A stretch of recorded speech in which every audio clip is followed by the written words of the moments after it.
सोलापूर महानगरपालिकेच्या आरोग्य विभागाच्या वतीने राष्ट्रीय पल्स पोलिओ लसीकरण अभियानाचा आज धाराशिव हॉस्पिटल येथे महापौर विनायक कोंडाल यांच्या हस्ते शुभारंभ करण्यात आला। यावेळी महापौरांनी एका बालकाला पोलिओ प्रतिबंधक लसीचे 2 थेंब पाजून मोहिमेची सुरुवात केली। याप्रसंगी उपमहापौर ज्ञानेश्वरी देवकर, स्थायी समिती सभापती रंजिता चाकोते, अतिरिक्त आयुक्त वीणा पवार, आरोग्य अधिकारी डॉक्टर राखी माने, शहर लेखा व्यवस्थापक सिद्धेश्वर बोरगे यांच्यासह महापालिकेचे अधिकारी, कर्मचारी आणि आरोग्य विभागाचे पदाधिकारी उपस्थित होते। महापौर विनायक कोंडाल यांनी बालकांना आवाहन करताना 5 वर्षांखालील बालकाला पोलिओ लसीचे 2 थेंब अवश्य पाजावेत। कोणतेही मूल लसीकरणापासून वंचित राहू नये ही आपली सामूहिक जबाबदारी आहे असे सांगितले।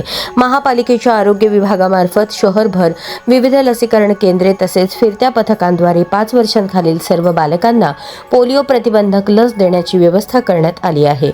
अभियान यशस्वी करण्यासाठी आरोग्य कर्मचारी, आशा स्वयंसेविका आणि संबंधित यंत्रणा कार्यरत असून सर्व पालकांनी या राष्ट्रीय आरोग्य अभियानात सक्रिय सहभाग नोंदवावा असे आवाहनही महानगरपालिकेच्या वतीने करण्यात आले आहे।